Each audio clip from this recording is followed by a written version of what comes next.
কোনো ঋণ না থাকে তাহলে স্টে অর্ডারটা আমার কাছে বলে আছে।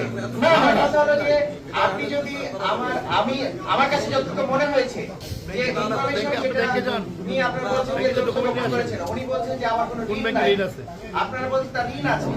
আপনি বললে হবে না, আমাকে দপ্তর থেকে ঋণ নেওয়া হয়েছে তারা এসে যদি বলতে পারে তাহলে আমি বলবো যে তার ঋণ আছে।